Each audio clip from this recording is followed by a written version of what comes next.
पहिला तपाईँ हामी नै सक्षम हुने हो। जुन चाहिँ अहिले केपी ओलीले दृष्ट लिएर गरेछ, जसो एज फोलोड हिम, उसले जे होस् जे थियो पहिला, तर त्यस्तो व्यक्तित्व चाहिन्छ हामीलाई। त्यस्तो हामीलाई पक्का दिएर आउने हो। त्यो पछाडि त्यो अगाडि त्यो भाषण गर्ने, नेपाल हाम्रो देश बिग्रेको भाषणले हो। भाषण गर्नेको त्यो सुरिलो स्वर सुनेर आमामामामामामा भन्दै त्यही जम्मै आत्मामा आउनु पर्यो। हामी खालि भाषण गर्नेलाई, मिठो बोल्नेलाई, अलिकति एउटा औँलो दिएर जम्मै ढाक निल्नेलाई सम्झेर अहिले रवि प्रधानमन्त्री हुन्छ, भुत्रुको रविले प्रधानमन्त्री गर्ने पत्रकारले गर्छ। त्यत्रो 2 दिन कति वर्ष कसले त गर्छ, पत्रकारले। त्यही हाम्रो मानसपटलहरू हटाउनु पर्ने छ धेरै। कसलाई प्रधानमन्त्री दिनुपर्ने, कसलाई नदिने। अब कुलमान घिसिङले त्यत्रो गर, फेरि कुलमान घिसिङ प्रधानमन्त्री, त्यो हाम्रो कहिले हट्ने हो? त्यो हटाउनु पर्यो। ऊ त आफ्नो उसमा पो, विधानमा पो, उसको विधिमा पो राम्रो हो त। प्रधानमन्त्रीतिर आएपछि त फेरि केपी ओलीलाई हिजो अस्तिसम्म आर्यघाटले के भन्छ, अहिले नै केपी ओलीले भन्छ त्यस्तै। अब त्यस्तो चर्चित भइसकेको हो। रविलाई लिएर यता लिएर उसलाई पनि आर्यघाटले के भन्छ, रविलाई जसलाई यहीले भन्, त्यसले त्यस्तो हो। अब त्यो घिसिङलाई त्यस्तो होइन, हामीले चिन्नुपर्छ।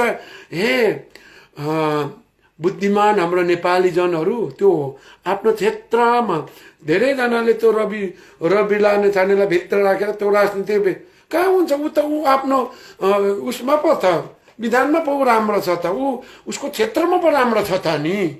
त्यहाँ प्रधानमन्त्रीले उनीहरू हेर्नु त भएको घोक्ने केपी ओली अहिले हेर्नु त सबैको हाय भयो कि भएन?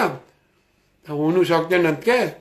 त्यसले गर्दा हामीले राइट पर्सन राइट ठाउँमा छानेर हामीले गर्नुपर्छ। यो सिक्नु पर्यो। तपाईँ हामीले एउटा काम केही राम्रो, उसले पत्रकारितामा राम्रो गर्यो, प्रधानमन्त्री हुनु। अब उता के अरे बसन्त नेम्बाङले रोड राम्रो बनाइदियो, प्रधानमन्त्री बनाउनु पर्छ। अब त्यो जनार्दनले चाहिँ अब राम्रो गर्यो, उसको पालोमा प्रधानमन्त्री हुनुपर्छ अरे डाइरेक्ट। अब यता हाम्रो कुलमान घिसिङले राम्रो गर्नुभयो, उहाँको क्षेत्रमा प्रधानमन्त्री हुनुपर्छ अरे। रमेश खरेलले बिचरा पुलिस डिपार्टमेन्टमा चरम राम्रो गर्यो, प्रधानमन्त्री। यो मानसिक चाहिँ हटाउनु पर्यो कि प्रधानमन्त्री हुनेहरू त्यो भित्र छ, उनीहरूको लय छ, आफ्नो तरिका छ। हे बाबा कुलमान घिसिङ आएर राम्रो बनाउने हो न, रविलाई छानेले गर्ने, उहाँहरू आफ्नै क्षेत्रमा गएर त्यो क्षेत्र नै राम्रो। अब हेर्नुहोस् महावीर पुन, अब महावीर पुनलाई प्रधानमन्त्री दिएर हुन्छ? ऊ आफ्नै उसमा छन्, विधानमा छ, आफ्नै छ नि त उसको। अब घिसिङको आफ्नै लाइन छ, पाएको छ। अब रवि लाने छ भने पाएको छ। त्यो सोच्नु पर्यो। तर त्यो राजनीतिक व्यक्तिभित्र अब को चाहिँ त्यो पो राम्रो छान्नु पर्यो त। आफ्नो लय हुन्छ घाँटे। अब ऊ त्यसरी नै एउटा के मिश्र अरे, उहाँलाई हेर्नु त सर्काए हेर्नु त भयो। त्यसो गर्नु हुँदैन। त्यस्तो राम्रो रवि लाने जाने मान्छेलाई भोलि पर्सि उसको गाउँबाटै हराउँछ। यो त म अहिले ग्यारेन्टी भन्छु, ग्यारेन्टी। अब सबैले पाउँदैन, जिल्लाभित्र दिनुपर्छ। त्यो जिल्लामा उसलाई हराउँछ। त्यो 100% ग्यारेन्टी हो। त्यसले गर्दा हामी प्लिज नेपाली जन दाजुभाइ तथा दिदीबहिनीहरूलाई मेरो आग्रह छ। स्पेसली म भन्दा तलको धेरै पढिसक्नु भएको व्यक्तित्व हुनुहुन्छ तपाईँहरू।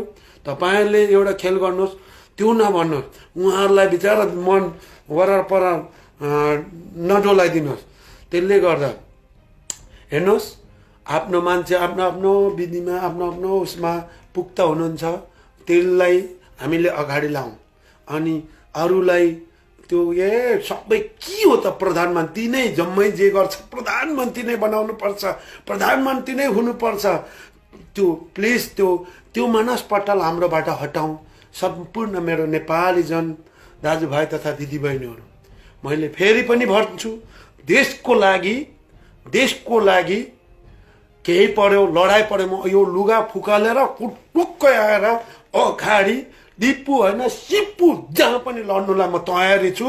म रेडी फर नेपाल आमा, नेपाल शिवसेनाको ड्रेस लगाएर म सुरुवात गरिनँ कुकुरको छोरा ल यति म ग्यारेन्टी तपाईँहरूलाई दिएँ ग्यारेन्टी 110% लड्छु म लड्छु मेरो रगत मेरो देशलाई चढाएर नै जान्छु म कसैले एट्याक गर्यो भने गरिदियो भने मेरो देशलाई मेरो नेपाल आमालाई आई डोन्ट केयर 50 वर्ष काटिसके अब म कति के गर्ने होला मैले के सोच्नु त्यो भन्दा तर मैले दिनै परे पनि मेरो अन्तिम रगत मेरो देशलाई दिएर जान्छु यो चाहिँ ग्यारेन्टी छ मैले भनिसके म इङ्ल्यान्डको पाउने सुविधा मैले त्यही छु है हजुर नागरिक त होइन नि म बिल्कुल क्लियर एन्ड क्रिस्टल म नेपाली हुँ मेरो बाध्यता परिस्थितिले गर्दा म यहाँ बसेको मात्र मेरो यहाँदेखि लिएर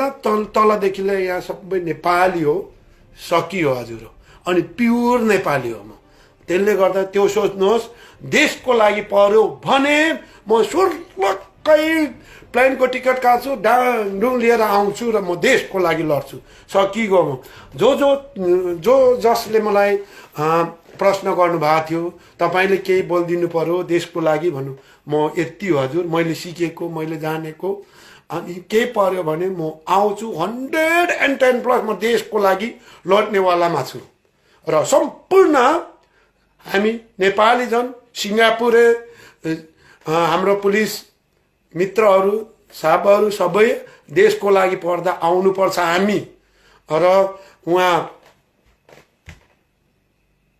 जहाँ चाहिँ हामीलाई एटेक गर्दैछ हामीलाई जहाँ चाहिँ हामी दबाउँदैछ सम्पूर्ण हाम्रो नेपाली जन इन्डियाको भाइ दाजुभाइ मेरै भाइ भतिजहरू छन् दाइसँग लड्ने हो कि भाइसँग लड्ने हो कि विचार गर्दै गर्नुहोस् देशले रगत मागे देशले मलाई मागे I am ready for it म अहिले भने म कतार होइन म brave of the bravest soldier म बहादुरको पनि बहादुर छोरा हो भनेर हिँडिसकेको छु र 8 चोटिसम्म जब अर्काको देशको लागि लडाइँमा छाती फुकालेर खुसी हाँसी गएँ भने मेरो देशको लागि जान्न होला अनि यो कुरा पनि म तपाईँलाई आज 3 चोटि भनिसकेँ मेरो फेसबुकमा म मेरो देशको लागि गर्दिनँ भनेको होइन म ओखलढुङ्गामा भर्ती लाग्न जाँदा म फेल भएको मान्छे हो त्यो पछि ब्रिटिस आर्मीमा आएर